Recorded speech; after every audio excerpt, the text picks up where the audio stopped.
Okay,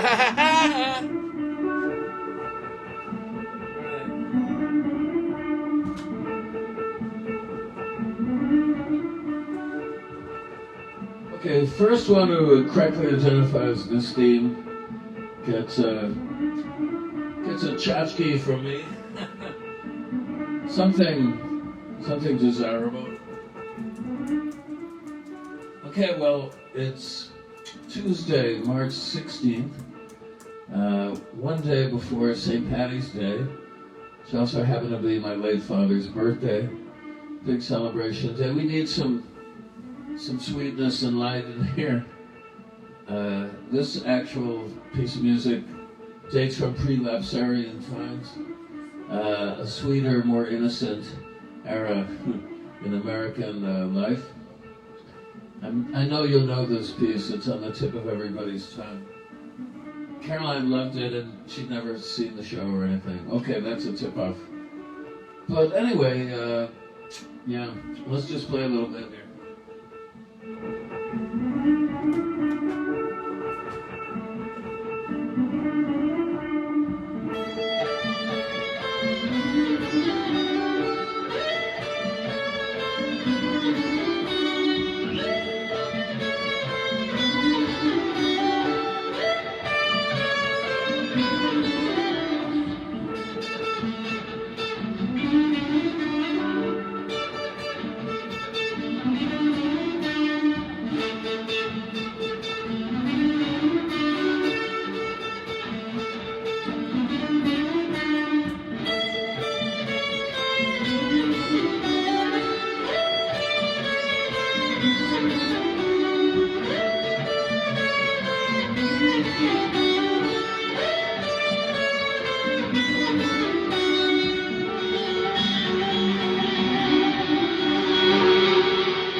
spheres.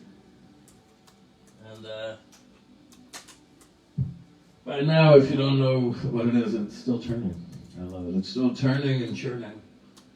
It's like, Dunderback's machine here. It's like I'm a sausage maker. Actually, okay.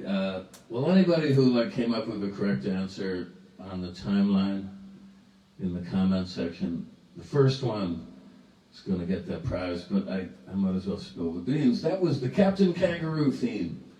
I said it referred to pre-lapsarian times, before the fall of us all, when things seemed to be sweeter and innocent. For me, I guess this would be over the late 50s into the early 60s, and then we all partook of the bite of the apple, or anyway. Things seem to definitely accelerate into what I would describe as a golden age growing up, which is mid to late 60s into about 1970, and everything plummeted to earth.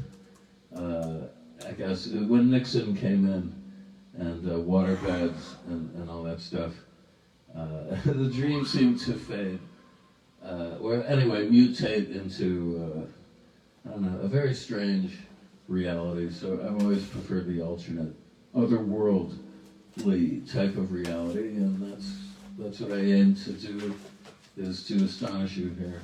And so I thought I'd play that little blast from the past.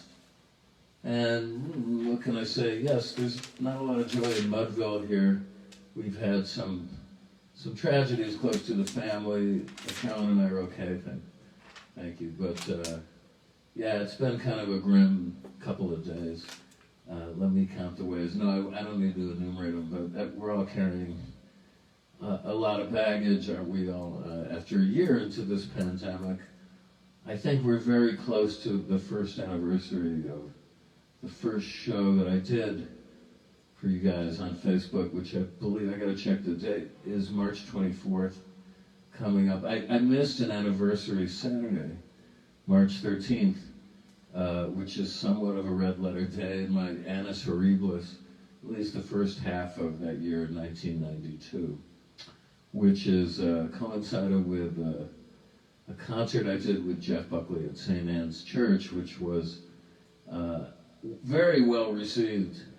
I have to say, we got about a 3-minute standing ovation from a packed audience at St. Anne's in Brooklyn for essentially rolling out 12 Gods and Monsters songs, 2 of which you probably know pretty well if you're into my stuff, and that would be Grace and Mojo Pen. But there were another 10, and 5 of them have never come out in any form officially on anything, except for some bootlegs I've tried to chase down. There's some guy operating in Corsica, I think it is, who seems to be beyond the long arm of the law, or else the various legal authorities I've consulted don't really seem to know how to shut down this operation, but accept no substitutes until the fine thing comes out, hopefully eventually soon. But in the meantime, please enjoy the complete Jeff Buckley and Gary Lucas songbook on Ezor Disco label, featuring De Niro and my buddy Francesco Arpino and some fine Italian musicians. This thing was cited as best album of 2019, not too long ago. And we're already into 2021. It's a little bit breathtaking. Scary, you might say, but anyway, rolling right along. And I'm cooking up, I'm mixing up the medicine of all sorts of new stuff and projects I'm trying to get out in the next year. And let's see how long this thing lasts. I don't know, the news is mixed as I hear it or monitor it coming in, especially from Europe, which is saddening to me, as I so like to play there. Europe has been my stomping ground pretty much live, although I have played in, I don't know, 5 or 6 different continental situations around the world in my career, but I'd love to get back there soon. I had such a good time working over Halloween into into November, mid-November. I just escaped New York by the hairs of my chinny chin chin, actually, because, as I've related before, I was nearly turned away at JFK when I got to the KLM counter. But after some pressure exerted from my presenters in Holland on Dutch immigration, the word came through, okay to board, and which I did. And I hope things are well over there, because I love to play in Holland. And anyway, so what can I tell you? Other than thank you, everybody. I want to read an honor list on this besmirched piece of paper here, which has done double duty for all sorts of writings and jottings and appointments I got to honor. Okay. L.B. Rogers, maybe I mentioned you the last time too, but he says, love your Facebook concerts. Thank you, L.B. All these folks visited my PayPal and deposited some nice tokens of their appreciation, which I would urge you to do. It really makes the whole thing worthwhile. Now, also, Michael Farrell, thanks a lot, buddy. Andre Stroh, the same. I think he just bought some merch. I got a whole mess of merch. At least 30 albums, I'd say, in the shop on my website, and a book, and some DVDs. So definitely pay a visit there, and they all come autographed. Zachary Silver, thank you. You have definitely sustained me, buddy, and vice versa. Everybody who tunes in here and comments, we love those comments. You know, get my extra special thank you from the bottom of my heart, really. It's like folks like you that I, love to play for especially, and sustains me in the hour of the wolf,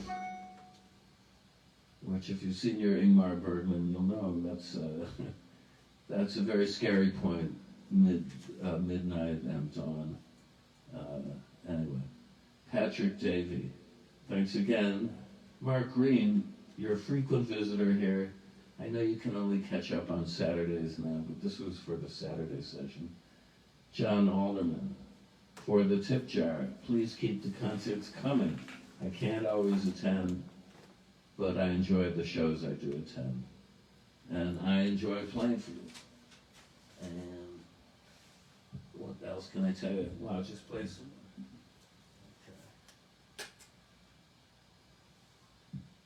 I queued Vertigo up. I have this little promo clip that was made for me down under by my friend AAA.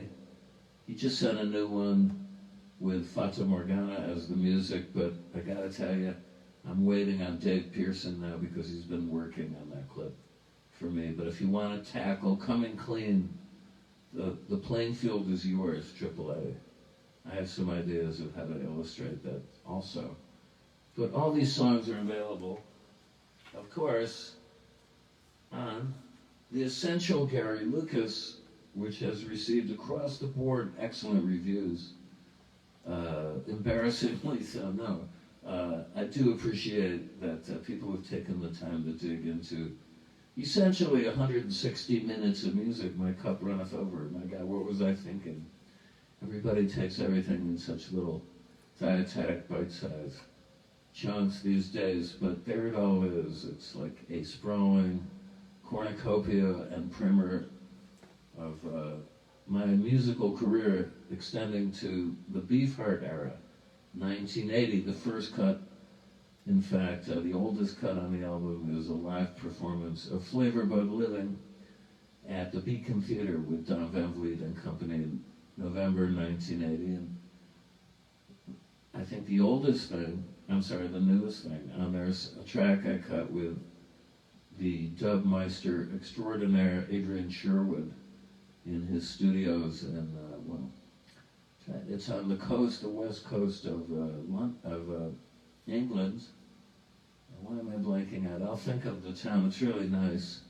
It's a seaside village. really beautiful. And everything in between is on this.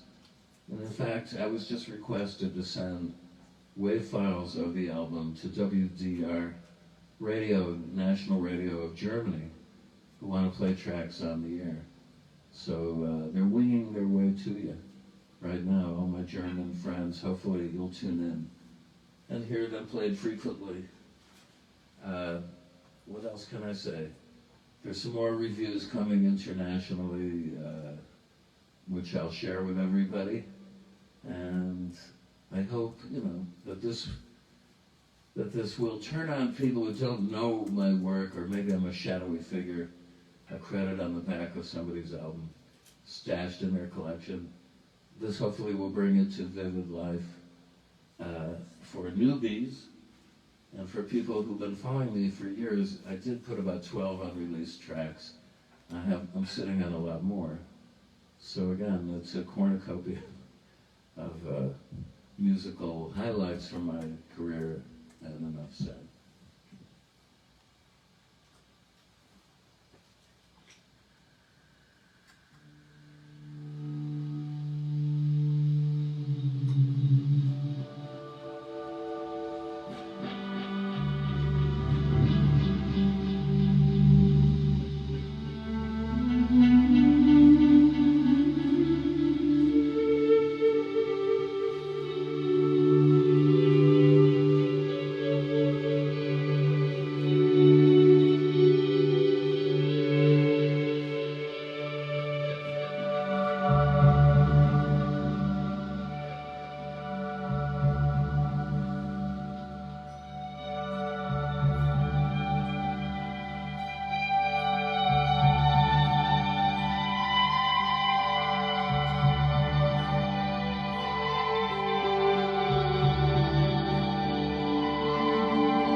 condolences for John Stewart, our dear friend who just passed away.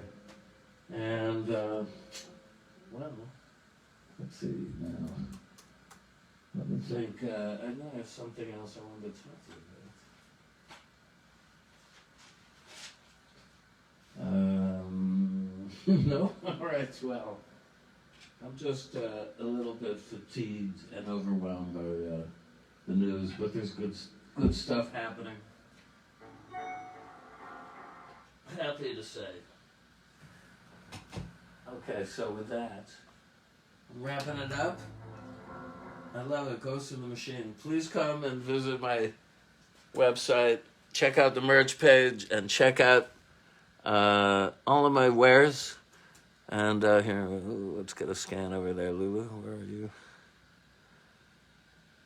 Okay. Let's see if we can get a shot through the window.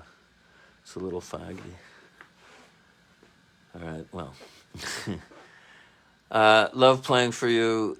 Take care, and I'll see you on Thursday. Bye now.